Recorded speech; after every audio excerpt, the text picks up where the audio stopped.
Thank you for tuning in to another episode of the Counterculture Podcast. I'm your host, Christian, along with my great friend and co-host, Hello, Taylor. hello. And, oh, man. Today is going to be a bit of a definitely heavy episode, I'm sure. What's funny about this is, before what will end up probably being the main thing we talk about today. Right. I had all these things planned out. I was like, oh, this is going to be good. This is going to be good. This is going to be awesome. And then kind of the world falls apart. And it's, obviously I knew we would probably have to talk about this, but I thought that it's going to be better just to not bury the lead. We'll just address it first and everything. But before we get into it, so make sure you go. I can't believe I get to finally say this. Go. Make sure you like the video, subscribe, smash the like button. Actually, right? Smash the like button. Subscribe to this channel. Again, we are now officially on YouTube. We're really excited. Again, we're going to be also on Rumble. I'm excited. And so moving on up. Yeah, making steps, right? Our studio is awesome. Oh, it is. We should probably get that flag back in here so we could put it up here. Behind I on can there. dig it. Yeah, we should. While we're under construction downstairs. Yes. The real studio is in progress. And we'll post it on our Instagram. But we just didn't want to keep y'all waiting anymore for video content. So. Well, yeah, absolutely. When we figured if we're gonna suck, we might as well suck when we don't have a great studio, and then be like okay-ish when we have a real one. Yeah, right? Everybody needs the cringy videos to start with. You're right, exactly. So, but yeah, so make sure smash the like button, subscribe. Share the show with your friends. We just really appreciate it, especially because I think we're going to definitely try to do our best to focus in on YouTube, Rumble, have video content because I think that's definitely king, and we're excited again to finally be doing that.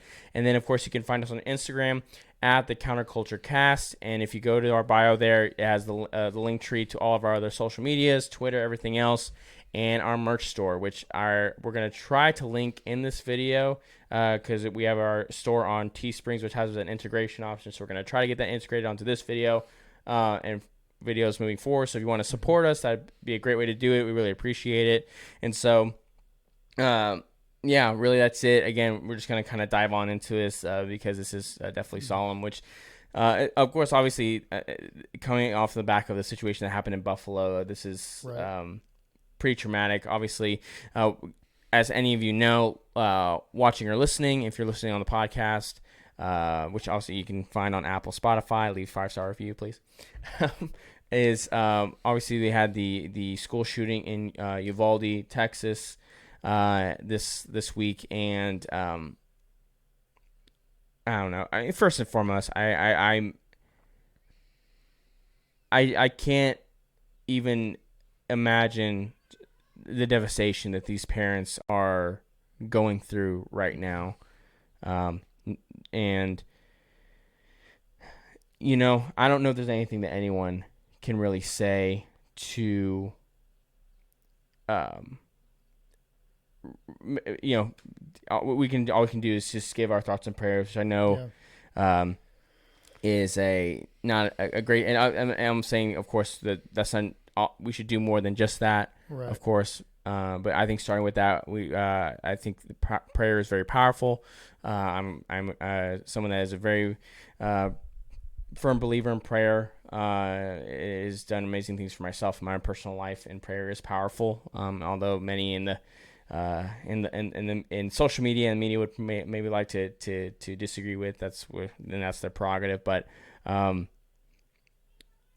this is a dark day for the United States, and it's just, I don't even know what to say. I don't think there's really much that anyone can say. I don't think that, to be honest, much needs to be said. I think, if anything, kind of like you were saying, thoughts and prayers, obviously, a moment of silence, just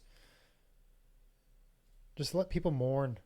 You're seeing it everywhere you look right now with some people, each side of the aisle or this or that, trying to use this as like a soapbox or to grandstand and push different political agendas and like, oh, see, this is why we need this, and I think that's not what, these families, these victim families need right now. Yeah. I think you're absolutely right, and that has been the most unfortunate part of this whole situation is the immediate turn to the politicization of the situation and using it for some sort of political gain. Right. And again, it's happening from both sides, absolutely. And it's really, really just pretty disgusting. I'm just flabbergasted by the reactions and everything from people. And of course, like you said, I mean, the amount of and we were I was saying this too the other day or the day it happened is that social media is nothing but a bunch of hot takes from everyone, and it's just annoying. Yeah. It's just really really annoying, and because again, both sides will use this to try to make some sort of political point. And again, I think there is time to have maybe policy discussions or and things like that. But at least not even a day.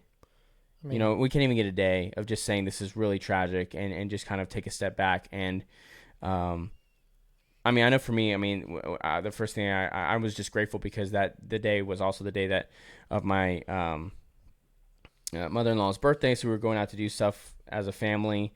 And, I just try to soak in those that time, even with family members that even I may not get along with all that kind of stuff. It's a blessing to be with the people you care about, and you have to be grateful for each one of those yeah, it kind of moments makes you you have. appreciate life. When something Yeah, like this happens, unfortunately. For me, it was a little bit different because my son is actually in school and was in school when this happened. So not that they necessarily went into a lockdown, but I know. I mean, today was his last day of kindergarten, so yeah, it's kind of like almost like, well, with everything happening, sometimes, a crazy, horrendous act sparks more crazy in a short period of time, yeah, and it's kind of like, me and my wife had to sit down and have a conversation. It's like, do we just, say this is it? Is it worth the extra 2 days to go back to school to finish it off? Let him see his friends, do the little silly cap and gown and all that, or do you just say, no, it's not worth the risk? We did have a conversation about going forward, whether we should homeschool from here on out.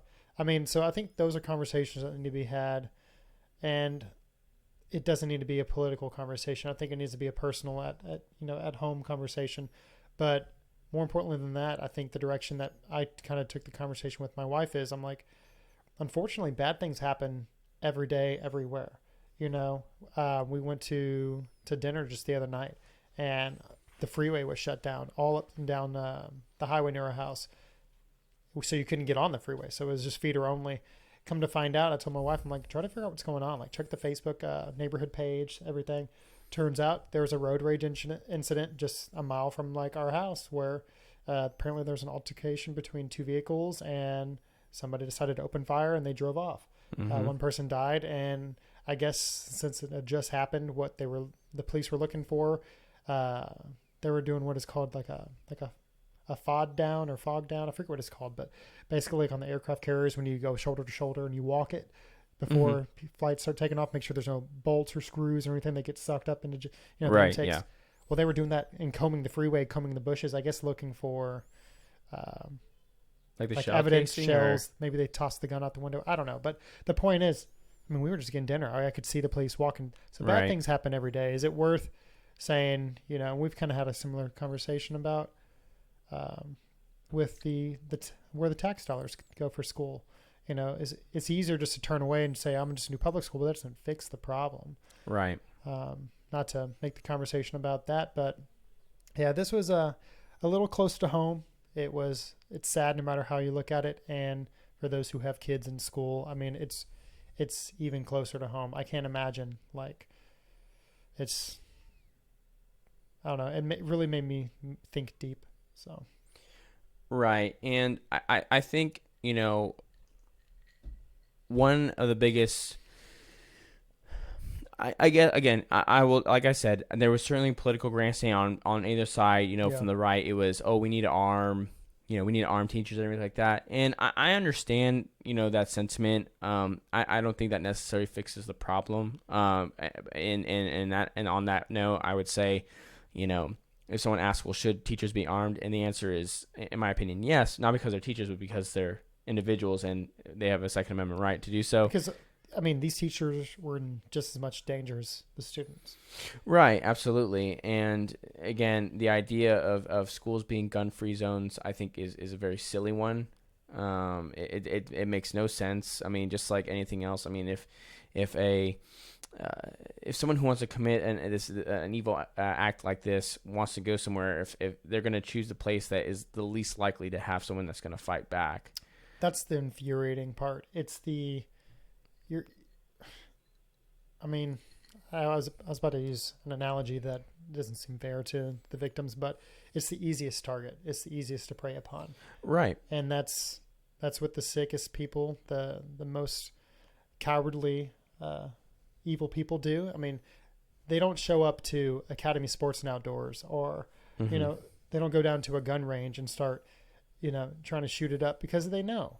That's why in these places where gun control is stricter, they know that until the police arrive, nobody's really going to stand up. Nobody's, Mm-hmm. and they just prey upon the weak. So Oh, absolutely. Well, it goes down to this is like you said, bad things happen, and that's not an excuse for us to just turn our shoulders and just ignore this, but it is to recognize that no amount of legislation is going to stop evil people from committing evil acts. right. It will not happen. And so this idea of silly platitudes, right? Because the left will grandstand and say, thoughts and prayers is nothing but empty platitudes and nothing. And in my opinion, if we're going to say thoughts and prayers are empty platitudes, then so is the we need to do something crowd, or we need common sense gun reform. Those things mean nothing. Those phrases mean nothing. Yeah. They mean nothing. They just win you little political points from people who, not because they're dumb, but because they are ignorant, right? In the It's proper like, if you term have of an that. idea, let's hear it. We can Yeah. hash it out. Like, I think that there's certain things that can be done to strengthen or try to prevent, but everything that I've heard so far would not have stopped what had happened in Uvalde. Absolutely, 100%, and that's the thing that Like, is people really are talking just, about like universal background checks. That would not have stopped anything that happened in no, this but also that already exists. Right? background Was it called checks too. the NICS? It's like the NICS system, something like that. National Oh, to not this file news to me, firearm. but yeah. I can't remember. I can't remember what it's called, but there is a background check system. And a lot of times when you look into legislation where they say universal background checks, a lot of times it calls for federal gun registry, which is totally inappropriate because the federal government has no business knowing And that's the who problem, has that what. a lot of these people, a lot of conservatives or patriots, if you want to call them that and not make it political, that's the issue they have with it, is more government overreach. And once you Yeah. give the government more power, you're not going to get it back.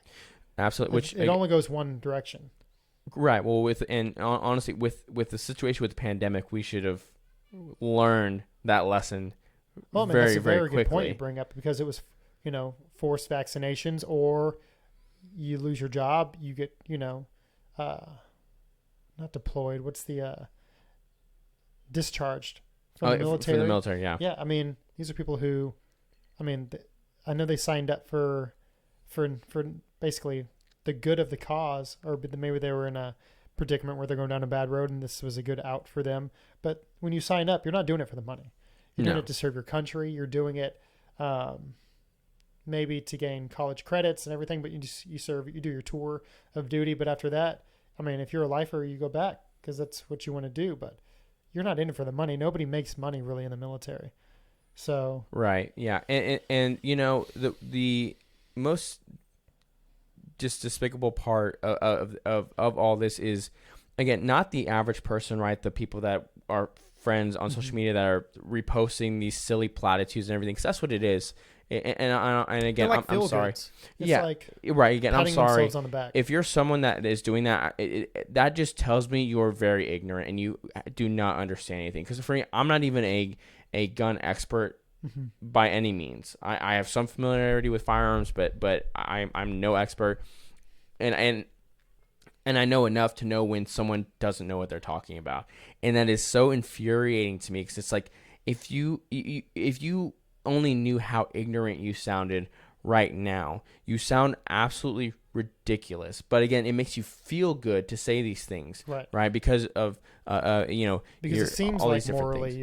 you're coming from the high ground, but at the end of the day, you kind of don't know what you're talking about. Like for Exactly. example, like people are like, oh well, if we banned, everybody just calls them assault rifles. It's like that's not even like a proper term. Well, But they say that because these morons think AR stands for assault rifle. right, it's like armament rifle. But anyways, It's Armalite rifle because Armalite, Armalite was the company who had first originally designed it, and so it's just right. AR-15. But then there's anyway, yeah. So not to get into specifics, but okay, let's talk about a semi-automatic rifle, an AR-15 type rifle. Do I think 18-year-olds need that? No, I think that could be easily moved up from long gun to the firearm category, which would be 21 plus. I mean, that does not help the situation of Buffalo. It does not help the situation. Where was it in California with the was it a synagogue, Asian church? It was an Asian. It was like an Asian community. It was a church though. Yeah. But that shooter was elderly too. So I hmm mean, It wouldn't help in that situation. It wouldn't have helped out. the Like you said, subway shooting in too. the subway shooter Hmm. in New York, the Buffalo shooter, none of these proposals they have would have stopped any of these things from happening. Right when So you look into that, you're so right. let's talk about Uvalde specifically, since that's the the main topic of this conversation is okay. Let's say we took the AR out of the equation. He couldn't get it legally. He had a handgun. He legally couldn't have that, so he didn't purchase it legally. We don't know where he got it. So the point it goes back to the other point where bad people are going to do bad things hmm by just banning guns or trying to do a buyback program. All you're doing is taking guns away from law-abiding citizens. Correct. And someone said something I can't remember who it was, but I thought it was profound. Is that very simply, bad people doing bad things does not give you the right to take away or take the rights from people from good people who have done nothing. Right. And I'm sorry because I know what will be used a lot from the left is they'll say, well, how many kids have to die before you're willing to give up your gun? And there are a lot of conservatives that are not willing to say something like this, but this is, if you're going to say that the right to defend yourself is a God-given constitutional right, then the response is there is no amount of deaths of anyone that gives you permission to take someone else's rights away. Right. I'm sorry because once we start once we start having the conversation of what dictates rights being taken away from the individual, no matter what that right is, you start getting into very, very sticky territory because what is the limiting principle? Where do we stop in that pursuit of what rights are deemed appropriate and what rights are deemed Yeah, not appropriate? it's a very slippery slope once you start that. Once you recede ground like that, you give an inch, they take a mile.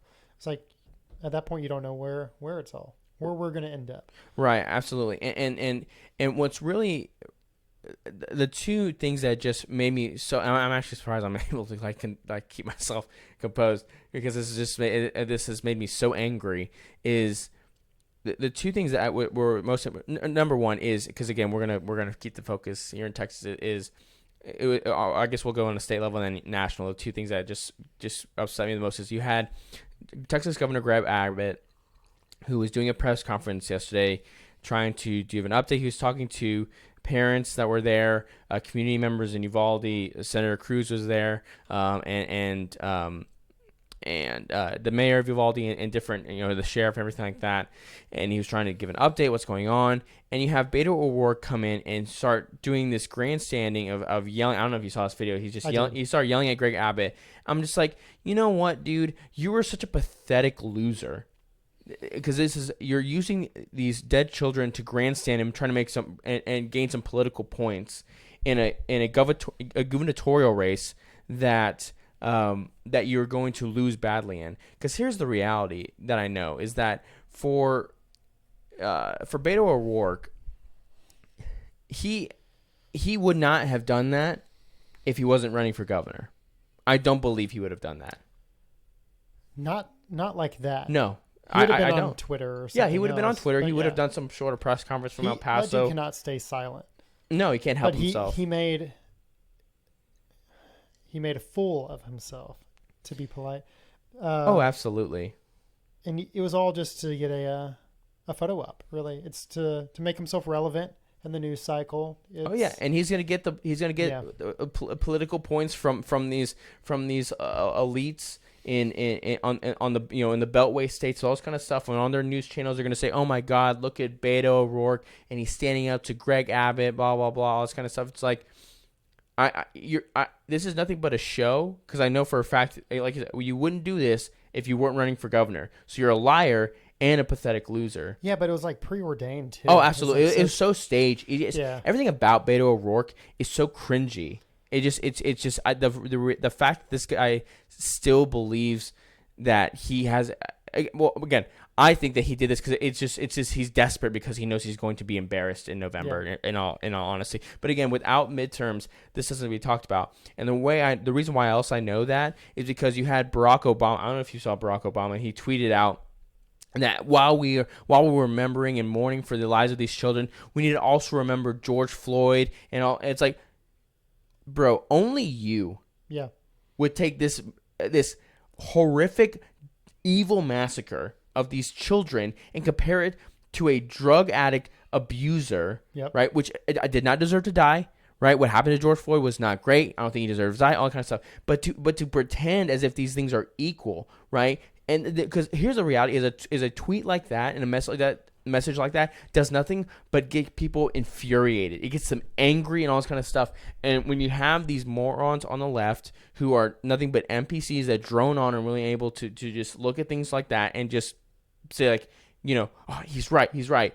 It does nothing but try to win points for midterms, because I do not believe most of these things would be happening if there weren't some sort of Something to be gained. something to be gained, right?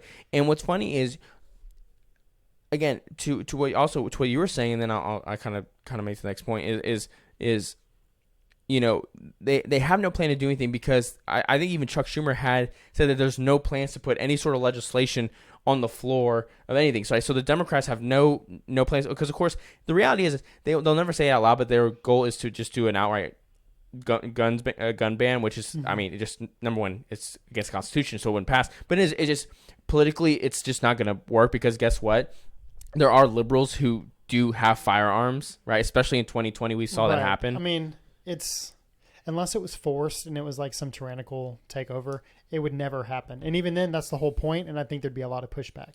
Oh, absolutely, 100%. I think that's what people, like even Beto, whatever, O'Rourke. He's Irish, right? Yeah, you can say Robert. Yeah, it's just Robert.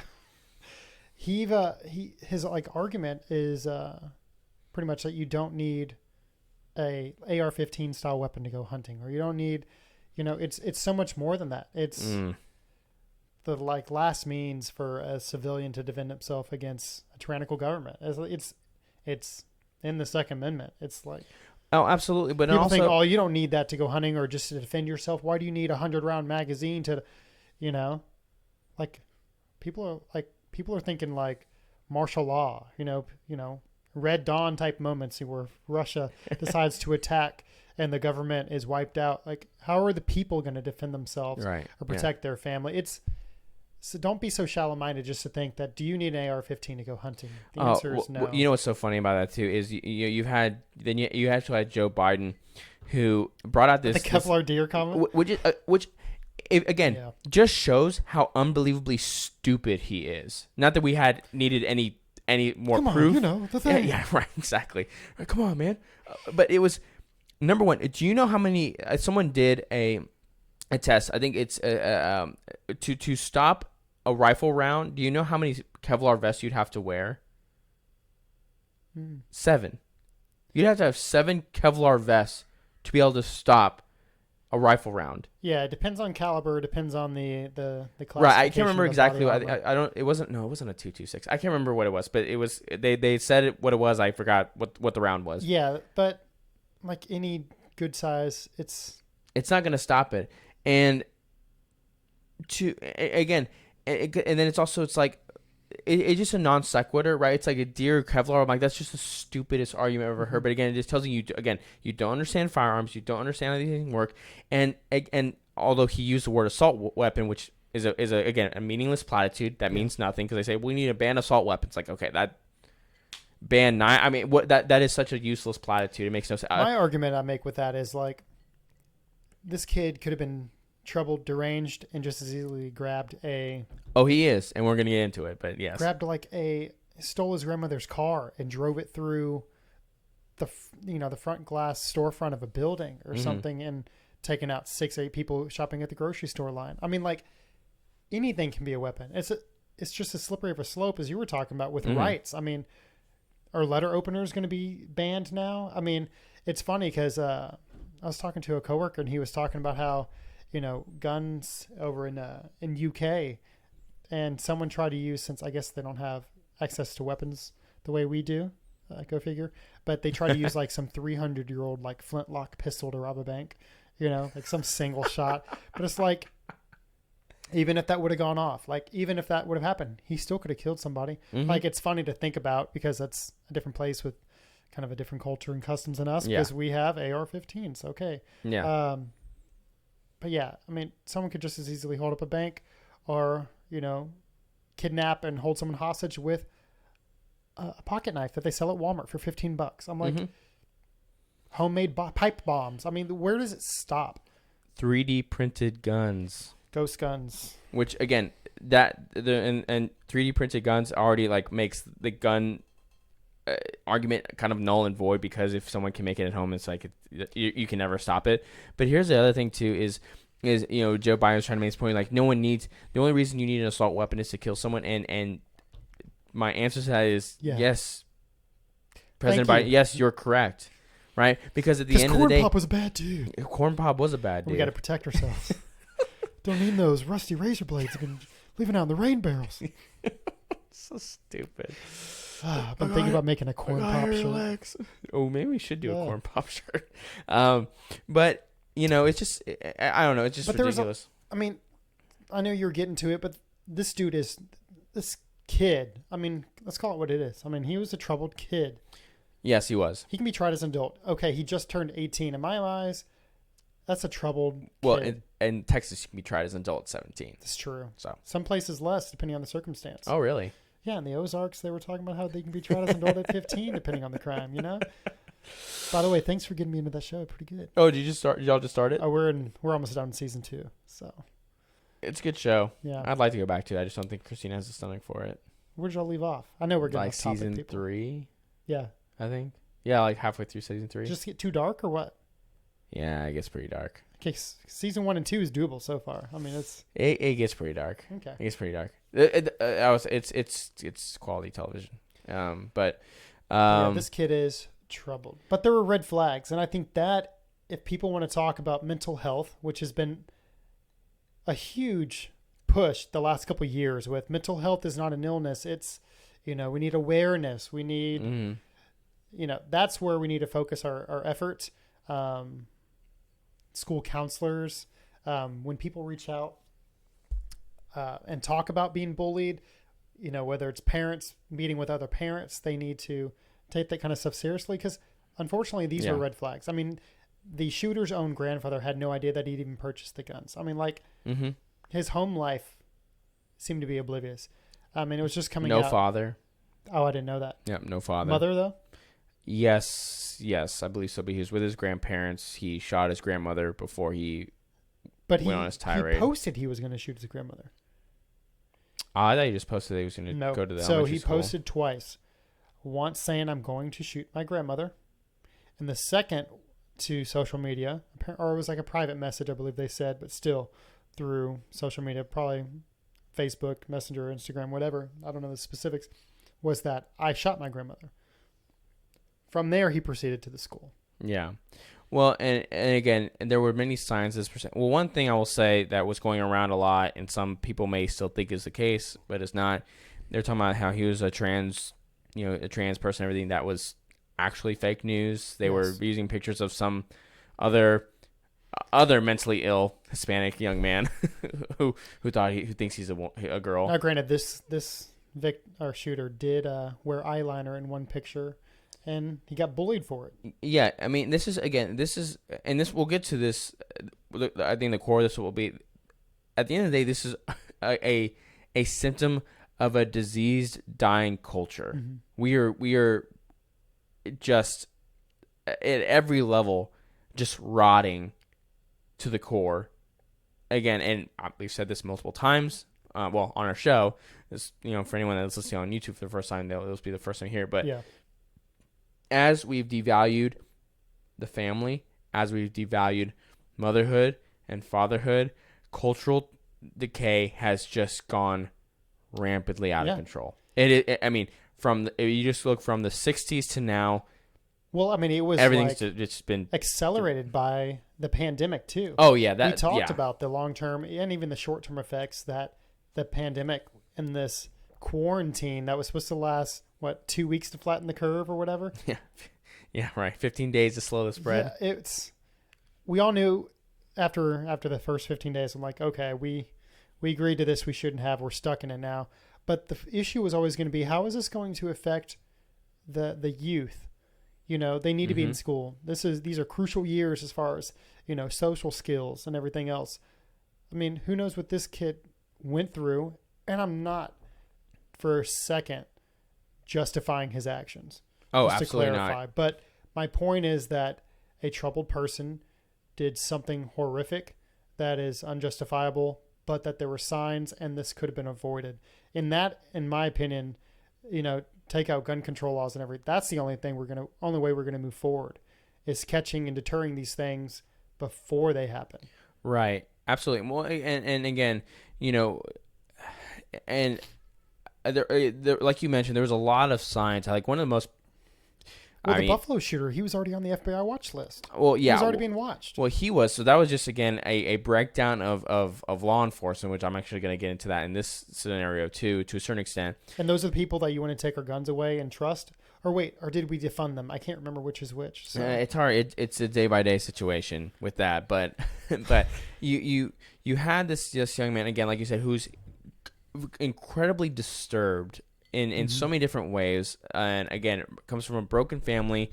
Probably need a lot of help, and I read a quote from someone who knew him who said that he used a razor blade to cut his face. Yeah, for fun. Yeah, when his friends pointed out, he said that he got scratched by a cat at first. Yeah. And when they pushed him on it, his one close friend from 8th grade or something, and he ended up saying, "Oh, I did this to myself. I did it for fun. It felt good," or something. 8th grade, I think, is when they said that. Oh, I don't think it was that young. It was within the last few years. I think. Because I thought he said. But I think you were friends since 8th grade or something that like that. May be it. So do your own research, people. That's one thing that we push here on the show. Yeah, we do. Don't take what we say for granted. For yeah. Go, and let us know if we're wrong. I'll be more than happy to look into something. But don't take it the first source to heart. We certainly don't. Do your research. Right. Do your due diligence. Yeah, like I said, there was a lot of right wing sources that were talking about how I see this guy was trans, blah blah blah, which really would not matter to a certain extent. It really doesn't make a difference. Yeah. But that turned out to be fake news, right? So again, I'm more than willing to point out things like that's just not true, right? Again, this young man was very much deranged, and again, the last few years probably did not probably. We can see that it did a huge number on him, right? And we're going to see a greater mental health crisis going forward. No questions asked from everyone. That's from these younger kids, high school in age to younger. There's no question about that. And we are just a very, very sick culture. And actually, you've seen the movie Fight Club, right? Mm-hmm. Yeah. So there's actually, I think this is from the book, because it was a book first, where Tyler Durden, this is a quote from him from then. I heard it, I'm like, man, this book was written in the 90s, but it actually is really pretty much pertinent to where we are now, right? So It said, it says, quote, "Man, I see in Fight Club the strongest and the smartest men who've ever lived. I see all this potential and I see it squandered. Damn it, an entire generation pumping gas, waiting tables, slaves with white collars. Advertising has us chasing cars and clothes, working jobs we hate so we can buy-ish we don't need. We are the middle children of history. No purpose or place. We have no great war, no great depression. Our great war is a spiritual war. Our great depression is our lives. We've all been raised on television to believe that one day we'll all be millionaires and movie gods and rock stars, but we won't, and we're slowly learning the fact, and we're very, very pissed off. I think that is actually strangely profound Yeah. and absolutely correct. When I think about millennials, when I think about what we were raised on, and the things that we are struggling with now, and this goes even to a lot of things, right? The level of activism that is trying to be raised, whether it's with BLM or I think the new thing is it's called Every Town, which is like something about gun violence, which is just they're just a front, just BS. We don't have.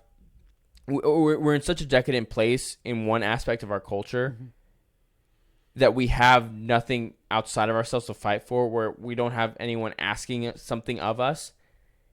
And so it's just making us focus on ourselves.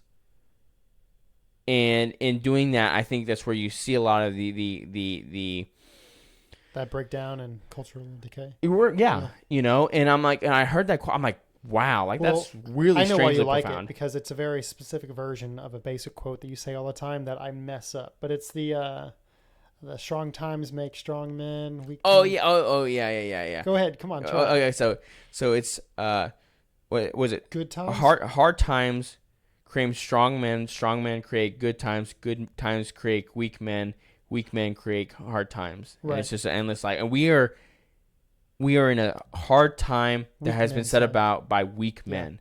There's no question about that. When we look, I mean, you could just look by the leadership that we have in our country. We are led by very, very weak people, and it's showing in every aspect of our lives.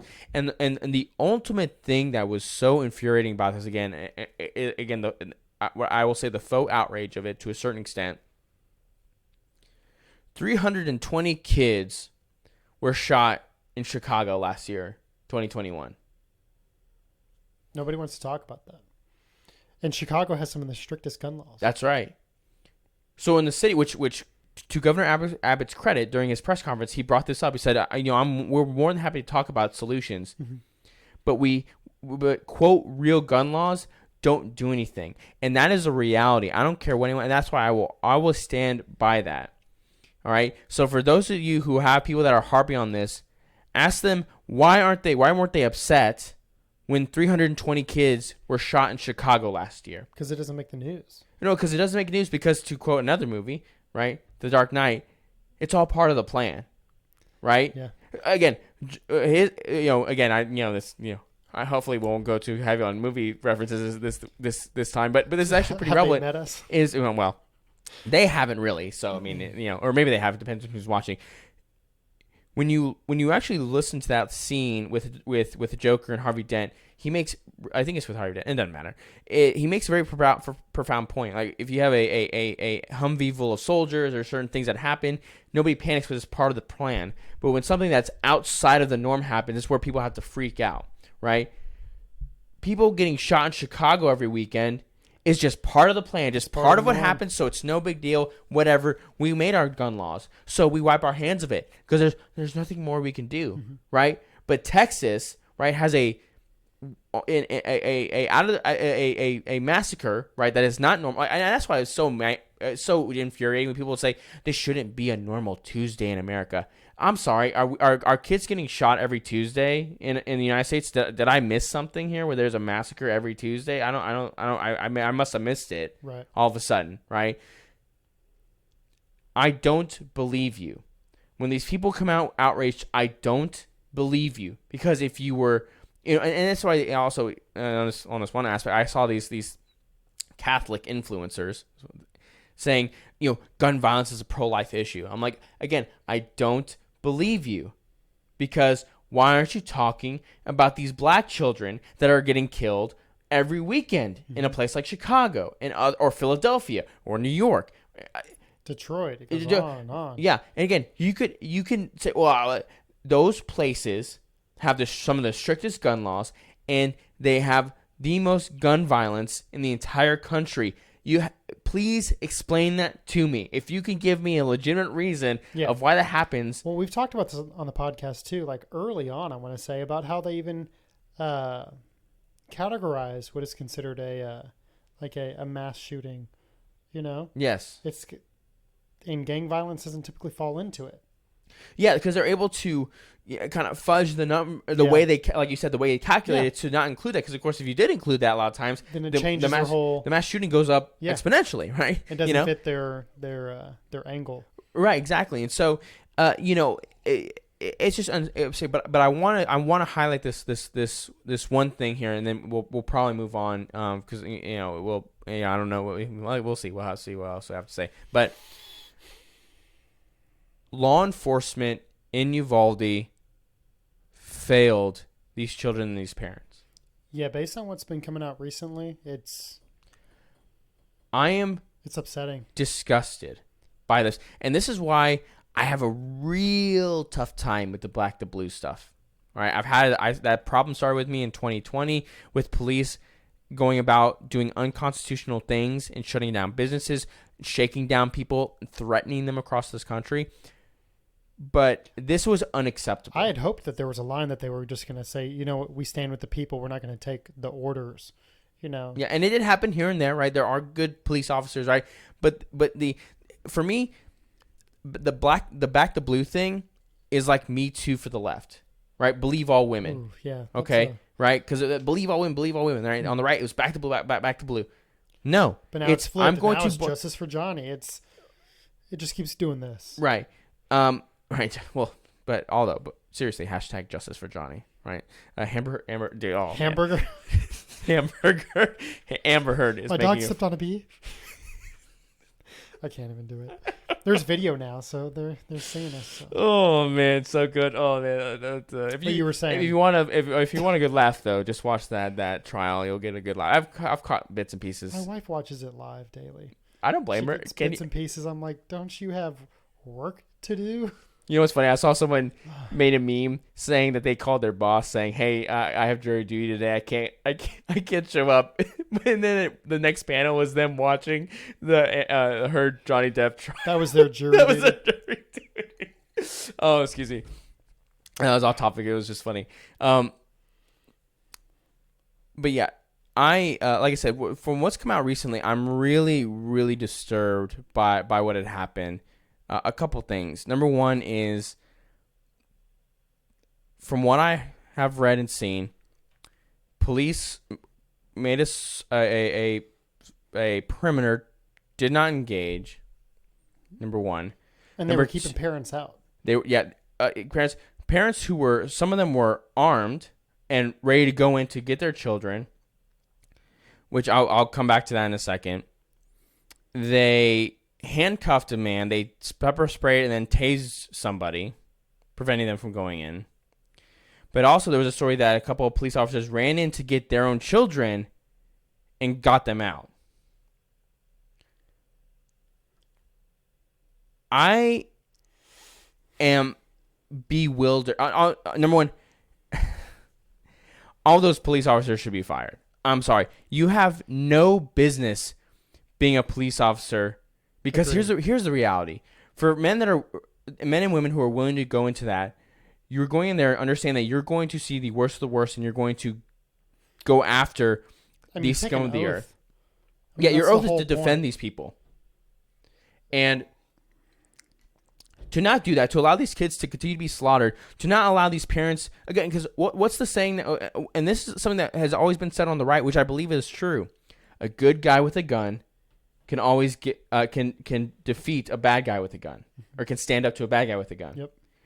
And we're in Texas, and there are parents that were ready and willing to go in, sacrificing their lives to save not only their own children, but other people's children. Yeah, and they were not allowed to do that. What's their excuse? Was it protocol? I mean, the only reason it stopped is because the off-duty Border Patrol ran in against protocol. Exactly. And that's what I'm going to point out. I wish I had his name. I don't, and I should have, so shame on me. But there was the off-duty Border Patrolman who ran in on his own to face down that shooter and got shot himself. I don't know if you saw this picture. There's a picture of his hat.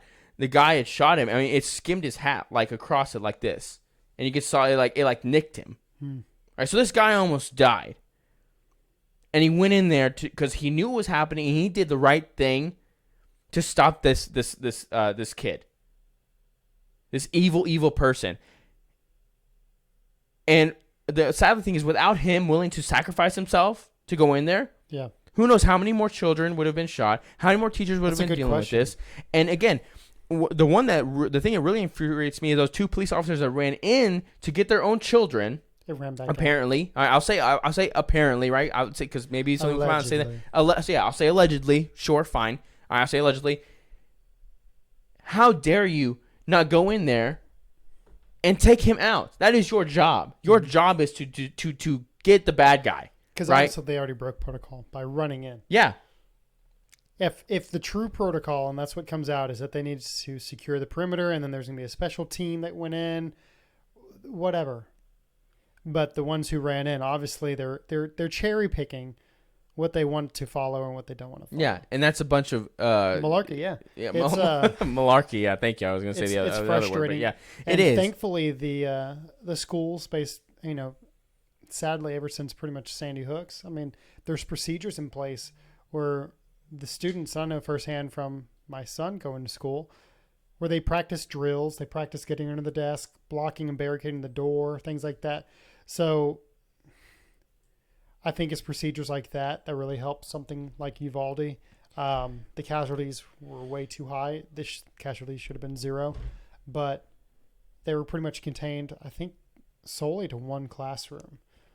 Yeah, it was one classroom, and it was just unbelievable because you have parents that are desperately trying to get in there. One mom was lucky enough to break through, jumped the fence. She got her 2 kids and scrammed, right? Which I'm glad she was able to do that. But it's just ridiculous. And again, for me, when we were talking about solutions, the only thing I can think of is there should be single entry for schools. There's no reason, because he basically got into an unlocked door or open door. I don't even know how that's even possible. Those doors are supposed to be locked. Yeah, so that's weird. Because single entry is a good example. Multiple exit. Mm-hmm. And right. Even when I went to high school, way back in good old 2009, once you went outside, you couldn't get back in. For mine, you had to pretty much go through the front or have. But again, we had a couple entrances, but also there were multiple police officers that were on the grounds for our high school. Our doors auto locked. You could push out, but you couldn't get in. So the downside is you have students who they mess with those measures in place, and they put a card in so the latch doesn't lock, so they can run to their car and grab a cigarette or whatever they're going to get, and they can come back in. Suddenly that's an access point. The one Tuesday, as you point out, when something bad would happen, would be from something silly like that. Mm-hmm. It doesn't matter what measures you have in place. And I think that's a good point that we're trying to make too. It doesn't matter what the gun laws are, criminals are going to break them. It doesn't matter what procedures and how you practice. One student could mess it up because they ran to their car. Mm-hmm. Bad people are going to do bad things.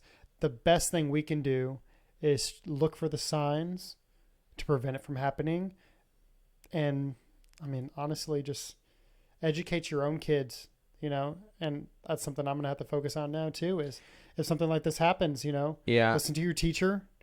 It's not fun and games. You take these rules seriously, but if a bad man comes in, make sure you're hiding or under a desk, take it a step further or question their education. These are honestly drills and stuff that you need to be having with your kids. I don't know if you've started doing this yet, but we question and test our kids on mine and my wife's full names, a phone number, where we live, address wise, all that, in case something ever not yet, but yeah. Everybody talks about, I want to have kids, I want to be a parent. That's the scary side. Mm-hmm. You think I want to have that talk with my son? No, I just want him to be a kid and not have to worry about anything. Let him enjoy his innocence, because sadly, the more time goes on, the less our youth gets to enjoy because of technology, social media, and everything else.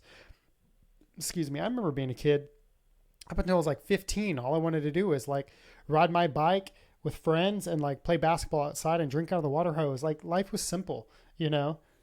And now kids at 13 are complaining if they don't have a phone because all their friends have phones. More 10. My point exactly. Yeah. So the youth of today, They've got it rough and they don't even realize they do.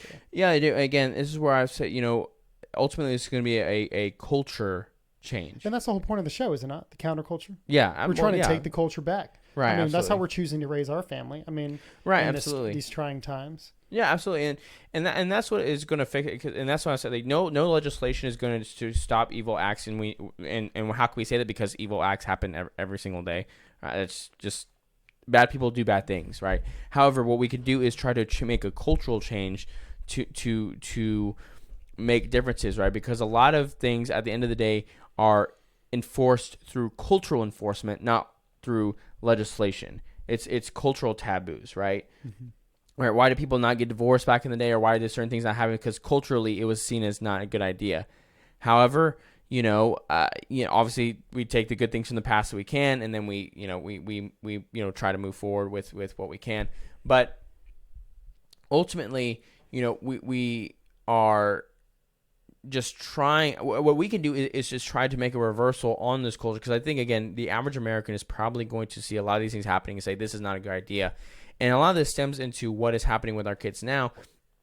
And again, as far as the mental health area is concerned, I think we can actually make this shift, because I don't know how much more we can say with the Uvalde thing. I think that pretty much covers it, really. Circles, but I think, again, what we can use this is to piggyback onto the I think a more umbrella cultural aspect of mental health, and then also just taking care of our kids, right? So we're going to kind of, I guess, make a hard transition, I guess, to kind of the other stuff we want to talk about. So, but again, I think it still applies, right, to children and to the mental health thing, which is the gender ideology that is, just getting out of control. I mean, it is getting out of control. And actually, I think that, should we do the clip now or after? Yeah, we can. Yeah, let's do that now. So actually, I want us to use this is a clip from Bill Maher, I think last week or the week before, that I think is a good segue into the kind of couple things we want to talk about. So let's play this, and then we'll roll into that. We may stop and say something, but so go ahead and go for it. New and involves children. The answer can't always be that anyone from a marginalized community is automatically right, trump card, mic drop, end of discussion. Because we're literally experimenting on children. Maybe that's why Sweden and Finland have stopped giving puberty blockers to kids. Because we just don't know much about the long-term effects. Although common sense should tell you that when you reverse the course of raging hormones, there's going to be problems.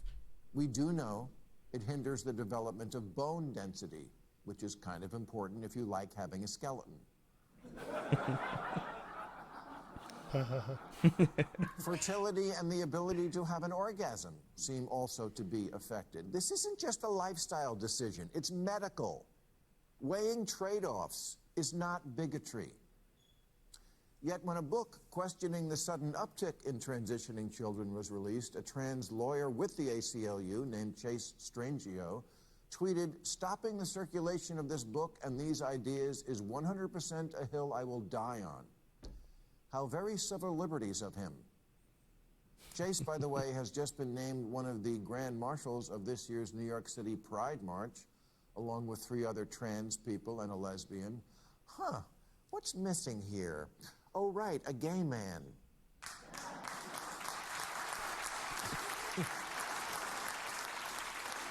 That's where we are now. Gay men aren't hip enough for the gay pride parade. Yeah, say what you will. He's not wrong. And I typically don't agree with Bill on a lot of things, but No, I don't. And so, I think that really covers it as far as from that clip, because it's a much longer clip from his show. Y'all can check it out. yeah, you're the one who showed me that clip. Actually, it is good. Yeah, and so what really, and I think the biggest thing from what points out to is, again, this is definitely going to the mental illness aspect, right, of kids, right? Because again, where I'm not saying for the Uvalde shooter that he was a trans person. Again, whether he was or was is irrelevant.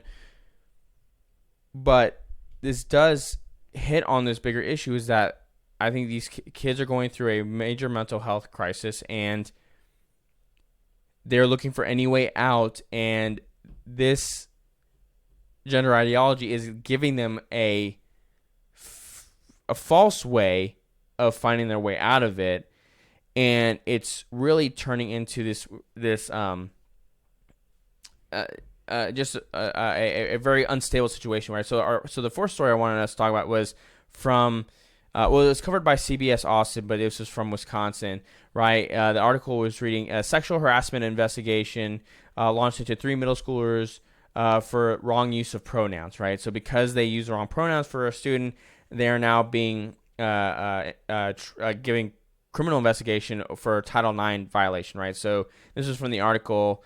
This is the student. So the trans person, like, again, I don't know what they were. They say she, so I'm just going to go by that because that's what the article says. So she had been screaming at one of Braden's friends. So this, one of the 2 boys that are being charged or being investigated. They had to be a Braden. Yeah. Friends, screaming at one of Braden's friends for use of proper pronouns, calling him profanity, and this friend is very soft-spoken and kind of just sunk down into his chair. And Braden finally came up defending him, saying he doesn't have to use proper pronouns. It's his constitutional right not to use. You can't make him say things, which Braden, super based. You're absolutely correct. But see, that is one of the scarier parts of this, because it's giving these individuals who buy into this gender ideology this false sense of authority, petty authoritarianism, where they feel like they can bully someone around for not doing this, right? And I think I've said this before, but I was talking about this with my wife, was saying that, in a lot of ways, when they're talking about their pronouns, they're almost really policing how you talk about them when they're not around. Because when someone's with you, you're usually using their name, whatever their name is, right? You don't usually say, he, she, they, or whatever it is, right? But you use that when you're talking to someone about them, right? So it's this weird way of controlling, like, again, how you talk about them when they're not. It's very strange. Yeah. But it's really upsetting. But again, the fact that this school district is willing to take this on and go after these three boys, it's just pure insanity. I mean, how can we be in a place where we're willing to under Title IX investigation, or under Title IX, go after middle school kids, right? These are 12, 13 years old, I think, is middle school, right? For sexual harassment violations? Or for pronouns. Yes. I mean, just complete insanity. And, like, I don't know what this speaks to. I don't know if it's more just the schools being scared because of the woke mob and, like, that's probably part of it, not being woke enough, or depending on where the school district is, because I don't know if you said it. I don't know where it's at, but I believe it's in Wisconsin, but I'd gotten it from CBS Austin. That was the first article that came up for. But even then, it's not like it's in San Diego or something. Like, it's So that's the sad part. Like, it's obviously starting to seep in now. It's trickled long enough that we're starting to see it. Oh yeah, this is everywhere. America, and for those who thought, oh, this is a Cali problem, or this is an Austin, Texas problem, but not a Dallas or Houston problem. We'll see. Yeah, I mean, it is everywhere. Although in the clip that we showed, again, if you want to check it out, you should go to Bill Maher's YouTube channel, because it's from his show, and it's 9 minutes, but it's a good clip. He does say is that the reality is, to a certain extent, this phenomenon is regional, and the point he makes in it is that either California is creating them, or Ohio is shaming them, which I think is a interesting take. I mean, I would venture to say that California is creating them more than Ohio shaming them, because, again, to act as if this is not something that's just now happening. It's I think very silly contention, right? That's why I'm excited for Matt Walsh of the Daily Wire is coming out with he did a documentary called What is a Woman, where he's going around interviewing a bunch of people. And this was done, well, part of the filming was actually during his that Dr. Phil episode that we talked about. So it's not as a result of that? It's kind of... No, he actually had started already before that a little bit. So because in his trailer for it and everything, you'll have to do. We should watch it. I think it would be good because like a viewing party. Yeah, We'll stream it live. Well, yeah, get a real reaction. I mean, yeah, we should. No, I'm kidding. The Daily Wire would go after us. And that's not the way I want to be recognized by the Daily Wire. I do not want to be recognized through a lawsuit from them. Hey, game hates game. I'm just kidding. But although we should do actually a well, not on YouTube, but like we should do like a watch thing for the Daily Wire movie Terror on the Prairie. Their Western that's coming out. It's coming out in a couple weeks. That's not Gina Carano's movie. It is. Yeah, it is. Is it? Yeah. Yeah. There's a lot of good things coming out soon. There is actually. I'm pretty excited. I would like to go Did you see Doctor Strange yet? No, not yet. Me neither. I mean, I don't have time, bro. I want to, but I did too. If I'm going to make a choice, it's going to be Top Gun right now. But then we have Jurassic World Extinction. Jurassic World Dominion. Is it Dominion or Extinction? I can't remember. What's it called? I think Dominion. Whatever. That one. But they have the old Jeff characters. Goldblum and everybody. Yeah. So they're really going to play up the nostalgia angle. Yeah. But darn, do they know us? Yeah, they do. Yeah, they know. We talked about that before. Like, we're a culture that is living off nostalgia. Oh, we're dying. We're dying. Yeah, we can't create anything new. It's just they're playing on pop culture and nostalgia. Oh, absolutely. Like again, from when we're recording this Friday, the Obi-Wan the Kenobi series comes out, right? And for me again, I'm a sucker for that. Like I'm like, yeah, I'm gonna watch it. I mean, my kid likes Star Wars too, so whatever. It's he's gonna like it too. Did you see what the director said? The director of the Han Solo movie was talking about. Oh, you just can't. I believe it's a she, if I'm not mistaken. But Probably. She was like, you just can't. This is why it never works. You just can't take a character and recast it. The people are never going to like it. People are like, hello, presenting Obi-Wan Kenobi. Like, yeah, right. We redid it. There's all these movies, and people want Ian McGregor to come out. Yeah. Maybe your Han Solo movie just sucked. Yeah, it just sucked. Well, you know what's funny about the Kenobi series, too, is they're already preemptively saying, because one of the main villain characters is played by a black woman. And so they're already kind of preemptively saying, like, oh, we warned her when she came on, like, watch out for the racist Star Wars fans, whatever. Which just tells me that there's a good chance that this character is just going to be really poorly written, and they're trying to preemptively kind of cover for that. Now, for me, I actually think, because I think Jon Favreau is in charge of that, so I think it is going to be. I think it's probably going to be good. I mean, you have Ewan McGregor, Hayden Christensen coming back. So I think it will be good, but I think she is going to probably end up being a cringy part of the show, and they're just going to say, well, if you don't like her, you're racist, which is usually their line. But you know what else I saw is that apparently there is going to be speaking of our culture dying and all hope being lost, there's going to be a 5th Indiana Jones movie with Harrison Ford in it. I'm not even kidding. What? It was on the. I was just scrolling through Facebook today and it was on the official Disney verified page. There is a James Mangold directed Indiana Jones movie coming out with was he 80 years old now? I don't even know how old he is. I don't know.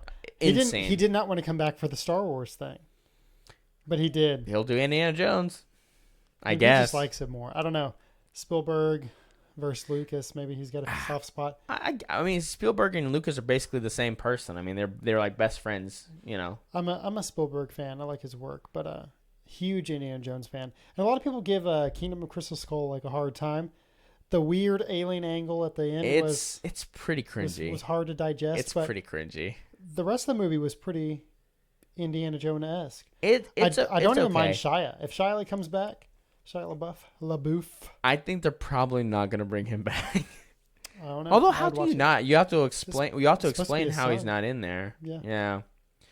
It was just weird. It's just Again, not in the script. part of the problem, again, it just goes back to, it's like we can't think of any new ideas, in a large part. I mean, that's why, like, again, like, it was silly, but like I like talking about Outer Range because, like, it's a totally different thing I've never seen before. Oh yeah, it's out there. It is. And that was a good. I like that first season. I'm very intrigued. But I think or is it Ozark or whatever. But anyway. So Stay on target. I know. Stay on target. I know. We're just whoop. But piggybacking off of our last story. Goodness gracious, we're all over the place. That's even a thing. Yeah. So, but we have two more things about this, right? And this even goes to the more of the angle of it being a social contagion as far as the gender ideology. So this is a story out of they can see you on the video now. Let them. So this was out of the UK. So this one was actually kind of like frightening, and the reason why it's frightening is this is the point I've made, and this is what I was making when we did our CRT episode way back in the hold day. on, excuse me. Can you? What? Oh yeah. We're on video now, so It's okay. But you need sorry, I didn't notice you had gone dry. Here, it's all good. I could use a little bit more too, if you row. don't mind. Yeah, thank you. Just like CRT, gender ideology is a religious cult, right? I have stood by that, and this story really actually, even more so than the last one about the pronoun situation, right, for sexual, that was able to classify as sexual harassment. We'll see. I don't think anything's going to come of it. But this is out of the UK. This is from the Daily Mail. Girl who's 18 years old who was forced out of her private school by mob who attacked her for questioning trans ideology speaks out about being treated as a, quote, heretic, and thanks J.K. Rowling for her support. So J.K. Rowling has come out, although she's certainly very liberal, right? She came out, and, after Harry Potter was out and said Dumbledore was gay and all kinds of other weird things. And that make no difference for the story. Well, isn't she surprisingly like she's kind of pissed off the trans movement? Yeah, I mean, I'm like, you have somebody who wrote, and I'm a Harry Potter fan too, but I'm not one of those fans. But I like grew a up Potterhead. I think that's what they're called. Pottermores, Potterheads, whatever. But yeah, I mean, I went to Universal. I had a blast. I think I enjoyed it more than my wife's family who was there with us, than my wife, my kids who were too young to even remember Disney and Universal. But I was eating it up. I loved it. So I enjoy it. But yeah, she changed a whole generation. The same generation that's screaming and crying and blue-haired now. Like, it's the same ones. And she pissed a lot of people off because she was right around the time, like, when she said, oh, yeah, Dumbledore's gay. Like, so nonchalant during a interview, like, after the books have already you're pretty like, much wait, been out. what? That you think she'd be praised for her writings and for how but just because she doesn't fit every little narrative that you want, she can become an enemy too. Right. I don't know. Well, again, for the left, again, you have to walk the party line, and if again, like if you stray off even a tiny bit, you're all of a sudden right wing, Yeah, it's bigot, like you're all these kind nothing of things. to them. There's no shade of gray. Yeah, like from the left's perspective, J.K. Rowling and I are the same person. Although I'm sure her and I would vehemently disagree on a slew of issues. I have no question of that. But from their point of view, Like even how to pronounce Hermione, probably. pronounce what? Hermione. Isn't it Hermione? How does she pronounce it? Well, according to my brother, who was reading the books at a young age before the movies really came out, he thought it was Hermione. Yeah, I don't think that's correct. So I just went into that just to bring that up. So if you're listening, bro, there you go. Yeah, you're wrong. Hermione. But yeah, just people arguing with JK. Just If her name was Hermione, that means Ron's gay because that is a dude name, 100%. Which whatever, But hey, it says gay Ron, her whatever. in there. Hey, who knows? Yeah, Hermione. But anyway, so what's interesting, of course, is that J.K. Rowling has been outspoken in the last few years about the trans thing because she's been like, just there's such thing as biology, right? And again, what's interesting about the story is there. I mean, I was taught it in school, but I think the textbooks are out the window. Well, I'm not a biologist, so I guess I can't say. I've just dabbled in a few tests in grade school. Right, exactly. But but what's interesting about the story again is the way that she goes by it, that she was treated like a heretic. And the one quote I took from the article, I guess it's very short, but I think it's pretty short but profound, was it was, quote, "She was surrounded by up to 60 girls who screamed, swore, and spat at her, leading her to be being unable to breathe properly and collapsing." So That is I'm gonna say something psychotic. here because it's relevant and it kind of goes back to the point I've been making from the get-go. So this is a story that obviously somebody is getting victimized here. Somebody's getting bullied. 60 girls is what you said. Yeah. Were screaming at her. I don't care if it was two dudes who like surrounded some poor kid and like poured milk on his head, like some typical high school bully movie or something. Diary of a Wimpy Kid. I don't care. But we're talking 60 girls. Can you imagine how terrifying that is? Especially as a young girl who's 18. The hormones, the emotions, like you don't even know who you are. That's such a scary time too. Like granted, she's 18's a little bit on the older side, but like 13 to kind of 15, like I remember like getting into a fight in school, like a fist fight in the hallway. Oh, really? Yeah, in like middle school. There's a lot you don't know about me. It's a different time, man. Oh, man. But afterwards, the emotions were so raw and you couldn't hold it. I remember just crying. Oh, yeah. Like you just couldn't contain it. Like, so I guess I'm not truly a toxic male because I cry after a fight. But no, like, and I remember some upperclassmen came and grabbed me and said like, cause I think I was like 6th grade, just barely in middle school. And he was like an 8th grader. Like one of those stories where you don't even remember their face, but pulled me aside, said, "Hey, everything's okay. Don't worry about it. Just go to your next class, blah, blah, blah. I got you." I don't even know what this person looks like. For all I know, he could have been a guardian angel. Didn't even go to school there, But the point is, that is one of those moments where there's a fork in the road and it can make or break and change somebody into becoming the next Uvalde or something. Mm-hmm. Mm-hmm. This girl, 18 years old, just like the shooter, could easily go. But now, granted, this is England, I believe you said, so it's a little bit different. But yeah, it's in the UK. She's just going to pull a cup of tea instead. But no, not to make jokes, but she'll go on a knife tirade. Right? Yeah. Get a flintlock pistol. But you know what's funny? Again, in England, in the UK, and in Europe, there are plenty of stories of people going, like, just on it's not a mass shooting, but it's like a mass stabbing spree with a knife. They just go, which a lot of times can be more damaging because you don't even know that's happening, right? In a lot of ways, silent, sometimes. Yeah. But deadly. Oh, my goodness, dude. I can't believe you just said that. Hey, we're dads. You get the occasional yeah, dad yeah, joke. yeah, you're right, exactly. Speaking of, I know it says This 60 girl's girls. going to be traumatized. Oh, absolutely. That's a mob of people. That's a huge mob. 60 people. So we're spitting and screaming at her. Like, what are they like? They're one step away from going back to the dark ages where they're throwing tomatoes and she's about to walk up to the guillotine or whatever. Like get locked up. Like it's mob mentality. Yeah, it is, and that's where again. And that's why we left England, people. Well, exactly. That's why we kicked them out. But when you look at this, right? I mean, that is a religious zealotry. Yeah.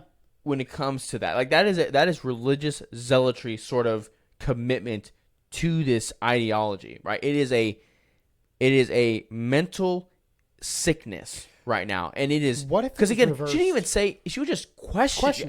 But again, you're not allowed to question. Yeah, exactly. You must. We used to be able to have a conversation about things. Yep. What if it was backwards? What if it was a group of 60 people ganging up on a trans girl? Oh, it would be around the world, and it would be talk about, we need to protect the trans community. We need to do this. We need to do that.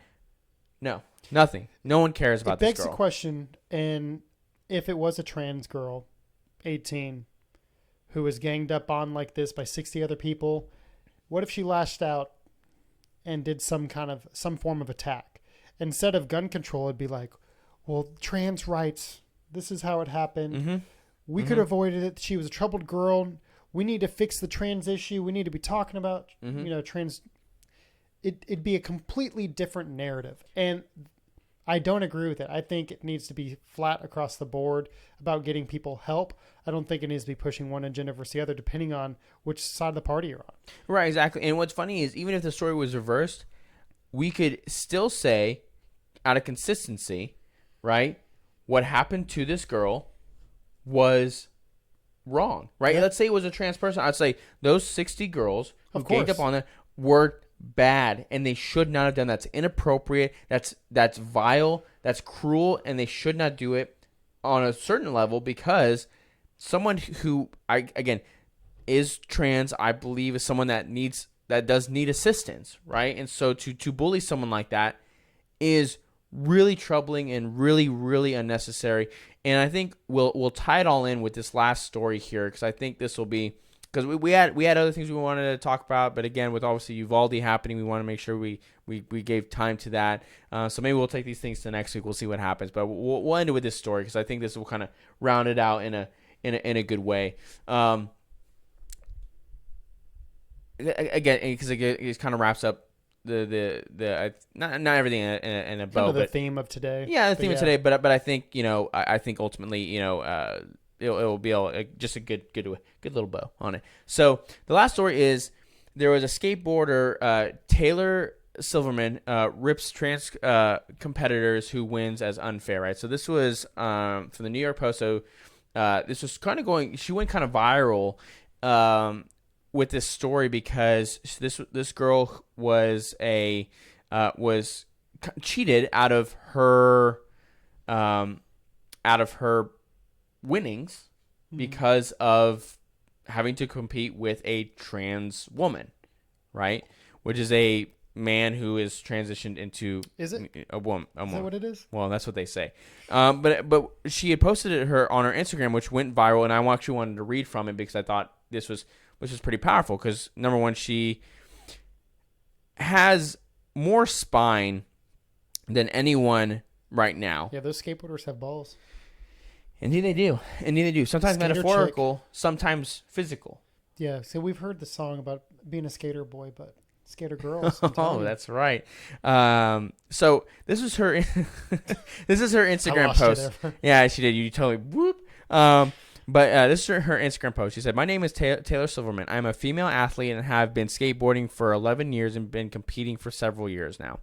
I have been in 3 different contests with trans women, 2 of which I placed second. At the last contest series I did for Red Bull, I placed second. The trans competitor who won took $1,000 in qualifiers, $3,000 in finals, and $1,000 in best trick. This totaled $5,000 of prize money meant for female athletes. I took $1,000 in qualifiers and $1,750 for second place, so $2,700. The girl who took third place received $750. The girl who deserved $1,000 for best trick took nothing, along with whoever would have placed third.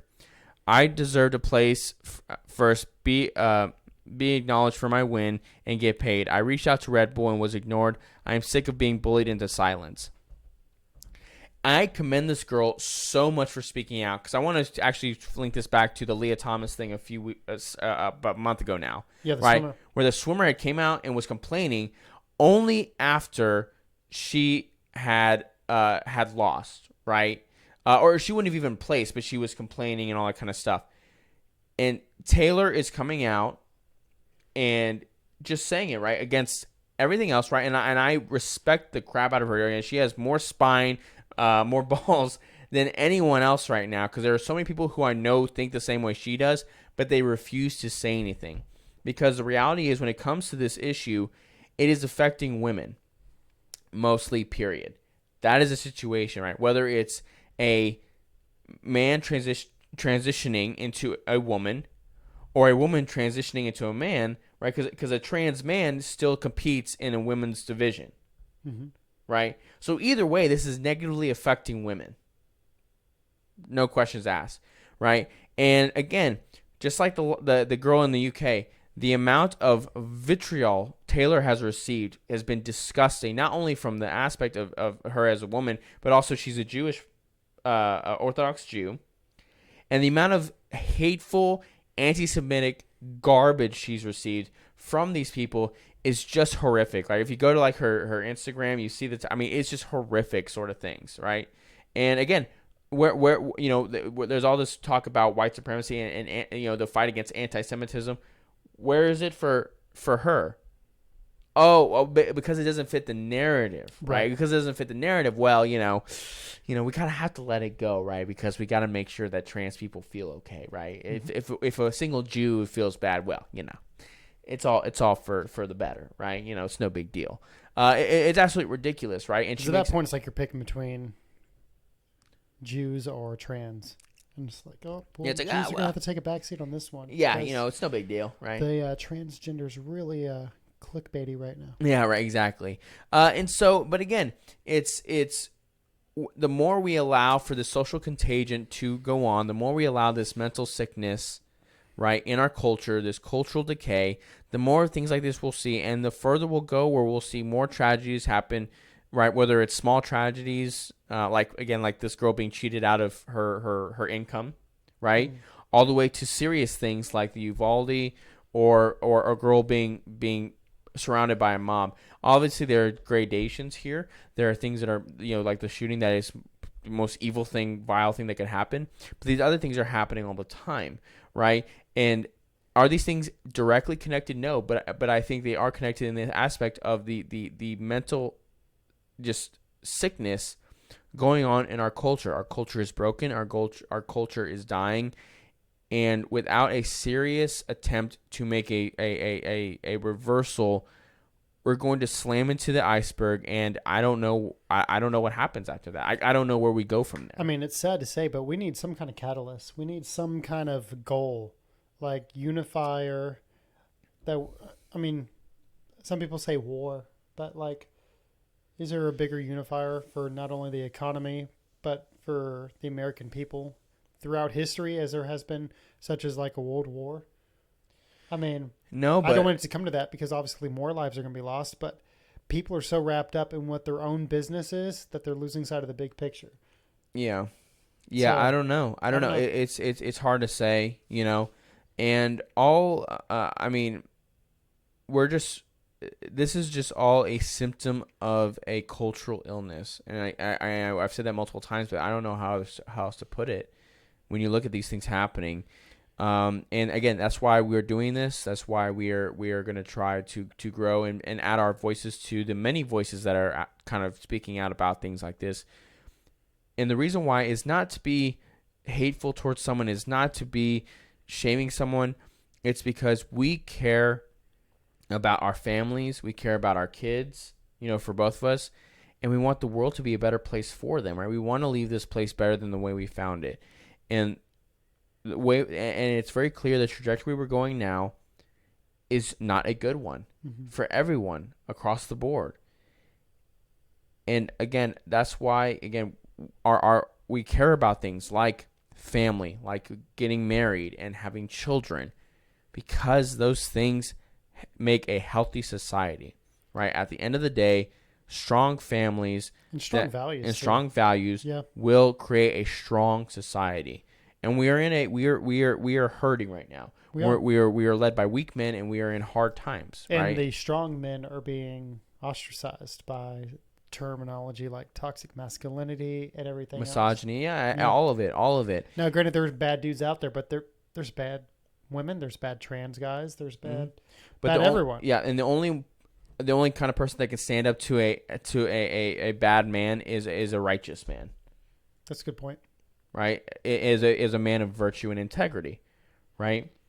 And this is, Chester. I don't know, is it Chester and C.S. Lewis? There's this quote where they talk about, courage is the core virtue because it's the virtue that is kind of left when all else fails, right? Because you have to have the courage to go in when you have nothing else, right? Like that, like the border patrolman, right?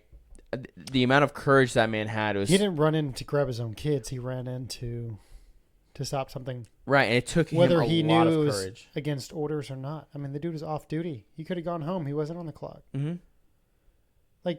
But he knew it was the right thing to do. That when we talk about backing the blue, that we would hope would stand up against an order that came down the chain of command that we all knew was wrong. Right. But unfortunately, during the pandemic, we didn't see a lot of that. But it's good to know that because of this, maybe some lives were saved. But in my opinion, I think a lot could have been avoided if we just paid attention a little bit more. Absolutely. So that's our show for today. A little more somber than normal. Again, obviously, um, I will say, no matter what anyone says, thoughts and prayers to the families of Uvalde, and the people who are close to you. Tell them you love them. Yeah. You need to always remind them they love them. Have integrity, have virtue, work on yourself, be a better person. If you take care of yourself, take care of your family, it will affect the rest of the world. We love you guys, and we will see you next week. Later. Later.